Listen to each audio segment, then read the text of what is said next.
എല്ലാ സഹോദരങ്ങൾക്കും നമ്മുടെ യൂട്യൂബ് ചാനലിലേക്ക് സ്വാഗതം. വീഡിയോയിലേക്ക് പോകുന്നതിന് മുമ്പ് നമ്മുടെ ചാനൽ ഇതുവരെയും സബ്സ്ക്രൈബ് ചെയ്തിട്ടില്ലാത്ത ആളുകളൊക്കെ ഉണ്ടെങ്കിൽ ഒന്ന് സബ്സ്ക്രൈബ് ചെയ്ത് സപ്പോർട്ട് ചെയ്തേക്കണേ.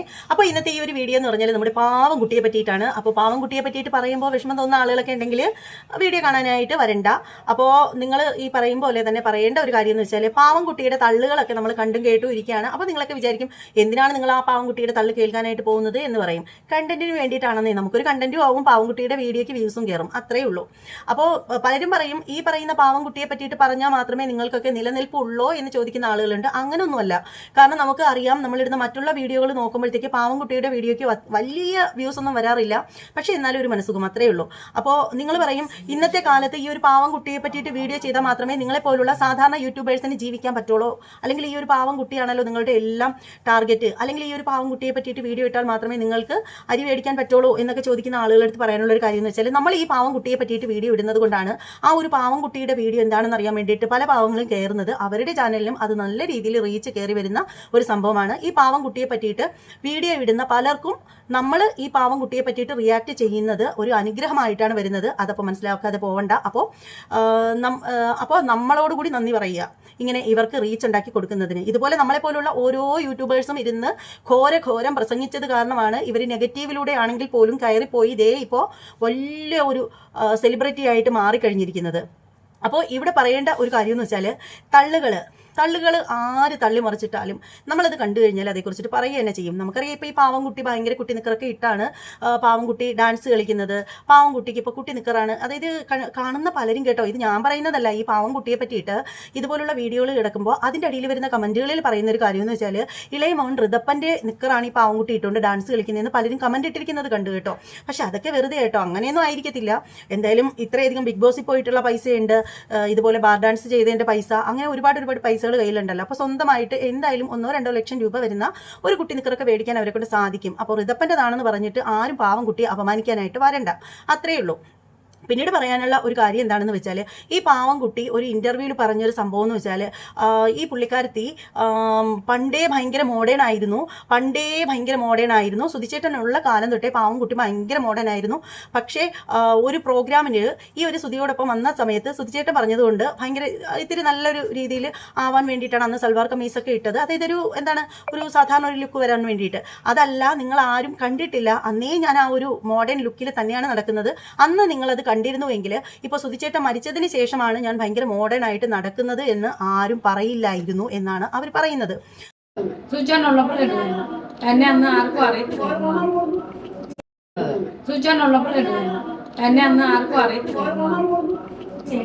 കിച്ചും സുചേട്ടനും ഞാനും കൂടെ കൊല്ലത്തൊക്കെ പോകുമ്പോൾ ട്രെൻഡ്സിലൊക്കെ കയറും. അപ്പം കിച്ചും സുചേട്ടനുമാണ് എനിക്ക് ഡ്രസ്സ് എടുക്കുന്നത്. അവർക്ക് രണ്ടും ഇഷ്ടം ഞാൻ മോഡേൺ ഡ്രസ്സ് ഇടുന്നു. രണ്ടുപേരും അതാ വാങ്ങിച്ചത്. നേരത്തെ ഇങ്ങനെ തന്നെ ഇടുന്നതാണ്. ഫ്ലവേഴ്സിൽ ഒരു പ്രോഗ്രാമിന് പോയപ്പോഴാണ് സുചേട്ടനുമായിട്ട് ഞങ്ങളെ ഇങ്ങനെ വാക്കുട്ട ഇതപ്പനെ കൊണ്ടിങ്ങി വാ കിച്ചുട്ടാന്ന് പറഞ്ഞ് വിളിക്കത്തില്ലേ, ഇൻട്രോ കാണിക്കുന്നത്, ഫാമിലിയെ കാണിക്കുന്നത്. അന്ന് സുചേട്ടൻ പറഞ്ഞു എന്തായാലും നീ ഷോയ്ക്ക് വരുന്നില്ല, ഒരു മോഡേൺ വേണ്ട, ഒരു ചുരിദാർ ഇടാതെ പറഞ്ഞു. അങ്ങനെയാണ് സാധാരണ ഇങ്ങനെ ഒരു മുടിയൊക്കെ വെച്ച് ഒരു ചുരിദാറൊക്കെ ഇട്ട് കയറുന്നത്. അന്നേ മോഡേൺ ഡ്രസ് ഇട്ട് കയറുമായിരുന്നെങ്കിൽ ലോകത്തെല്ലാം അറിയാം ഞാൻ മോഡേൺ ഡ്രസ് ഇടുന്ന ഒരാളായിരുന്നു. പക്ഷെ അതിപ്പോ മണ്ടത്തര ഇപ്പൊ ഇവരുടെയൊക്കെ വിചാരം സുചേട്ടൻ മരിച്ചു കഴിഞ്ഞിട്ടാണ് ഞാൻ മോഡേൺ ഡ്രസ് ഇട്ടത്.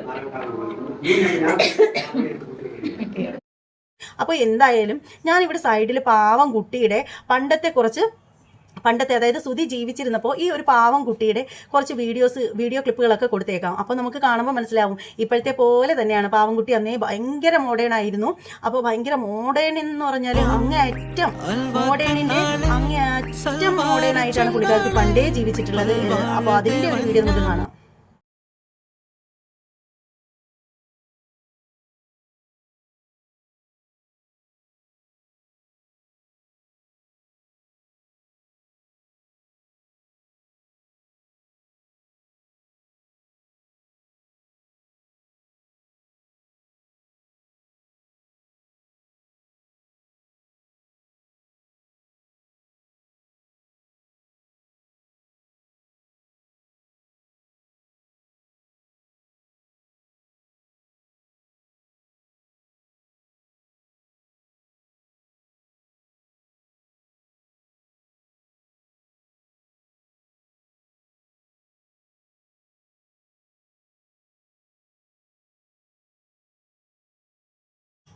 അപ്പോൾ വീഡിയോ ക്ലിപ്പുകൾ ഇതുപോലെ ഒരുപാടുണ്ട്. അത് ഞാൻ ഇവിടെ ഇങ്ങനെ സൈഡിൽ കൊടുത്തേക്കാം. അപ്പോൾ ഇവിടെ പറയേണ്ട ഒരു കാര്യം എന്ന് വെച്ചാൽ ഇതിന് മുമ്പ് പുള്ളിക്കാരത്തി ഒരു വീഡിയോയിൽ പറയുന്നത് ഞാൻ കേട്ടതാണ്. അതായത് നമ്മുടെ പാവംകുട്ടി പറയുന്നത് കേട്ടതാണ്. പുള്ളിക്കാരത്തിക്ക് പണ്ട് തൊട്ടേ ഉള്ളൊരു ശീലമാണ് ലിപ്സ്റ്റിക് ഇല്ലാണ്ട് പറ്റത്തില്ലെന്ന്. ഈ ഒരു സംഭവം പുള്ളിക്കാരത്തി ബിഗ് ബോസിൽ ചെന്നതിന് ശേഷവും പറഞ്ഞിട്ടുണ്ടായിരുന്നു.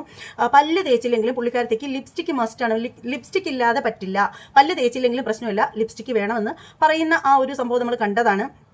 വീട്ടിലും അങ്ങനെയാണ്, പണ്ട് തൊട്ടേ ഉള്ളൊരു ശീലമാണ്, ലിപ്സ്റ്റിക്ക് ഇല്ലാതെ പറ്റില്ല, എപ്പോഴും ലിപ്സ്റ്റിക്ക് ചുണ്ടിലുണ്ടാവും എന്നാണ് പറയുന്നത്. പക്ഷേ ഈ ഒരു പാവം കുട്ടിയുടെ വീഡിയോകൾ നമ്മൾ ഇത്രയും നേരം ഇങ്ങനെ ഇരുന്ന് കണ്ടിട്ടും ലിപ്സ്റ്റിക്ക് ചുണ്ടിൽ ഇട്ടിട്ടില്ലല്ലോ. അതെന്ത് പറ്റിയെന്തോ, ചിലപ്പോൾ പാവംകുട്ടി മറന്നു പോയിട്ടുണ്ട്, ചിലപ്പോൾ നമ്മുടെ ലിപ്പിൻ്റെ കളറിലുള്ള സ്റ്റിക്കായിരിക്കും, അതുകൊണ്ടായിരിക്കും കാണാത്തത്. അപ്പോൾ എന്തായാലും ഈ ഒരു പാവംകുട്ടിയുടെ ഈ തള്ളുകൾ മൂലമൊക്കെയാണ് ഈ പാവംകുട്ടി കൂടുതൽ വിമർശിക്കപ്പെടുന്നത്. അപ്പോൾ ഈ ഒരു പാവംകുട്ടിയെ പറ്റിയിട്ട് പറയുമ്പോൾ ചില പാവം കമൻറ്റോളിയൊക്കെ ഭയങ്കരമായിട്ട് കുരുപൊട്ടും. പാവം കമൻറ്റോളികൾ വന്നിട്ട് ഇങ്ങനെ നിരന്നിരുന്ന് ഇങ്ങനെ എന്താണ് നമ്മൾ പറയുന്നതിനെതിരെ നമ്മളെ തെറി വിളിച്ചിട്ടൊക്കെ കുറേ പാവം കമൻറ്റോളികൾ വന്ന് കമൻ്റ് ഇടും. അപ്പോൾ അത്തരത്തിൽ പാവം കമൻറ്റോളികളോട് പറയാനായിട്ടൊരു കാര്യമെന്ന് വെച്ചാൽ ഈ പാവം കുട്ടി ഇങ്ങനെ വന്ന് പറയുന്നത് കൊണ്ടല്ലേ ഈ പാവപ്പെട്ട ഞങ്ങൾ ഇങ്ങനെ ഇരുന്ന് പറയുന്നത്. അപ്പോൾ അതുകൊണ്ടല്ലേ ഈ പാവപ്പെട്ട നിങ്ങൾക്ക് ഇങ്ങനെ കമൻ്റ് ഇടാനായിട്ട് പറ്റുന്നത്. അപ്പോൾ എന്തായാലും തള്ളുകൾ ഇങ്ങനെ സോഷ്യൽ മീഡിയയിൽ വന്നിട്ട് മറിച്ചിടാനായിട്ട് നിൽക്കുമ്പോൾ നമ്മൾ അതിനെ റിയാക്ട് ചെയ്യുക തന്നെ ചെയ്യും.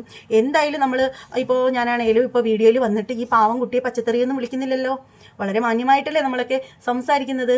പിന്നെ തെറി കിട്ടും, കമൻറ്റ് ബോക്സിൽ വന്നിട്ട് തെറി വിളിക്കുന്നവർക്ക് തിരിച്ച് മറുപടി കിട്ടും, അത്രയേ ഉള്ളൂ. അപ്പോൾ എന്തായാലും ഇത്രയേ ഉള്ളൂ. ഈ ഒരു വീഡിയോയെ കുറിച്ചിട്ടുള്ള നിങ്ങളുടെ അഭിപ്രായം എന്താണെന്ന് വെച്ചാൽ കമൻറ്റ് ബോക്സിൽ രേഖപ്പെടുത്തുക. മറ്റൊരു വീഡിയോ ആയിട്ട് കാണാം. അതുവരെ എല്ലാവർക്കും ബൈ.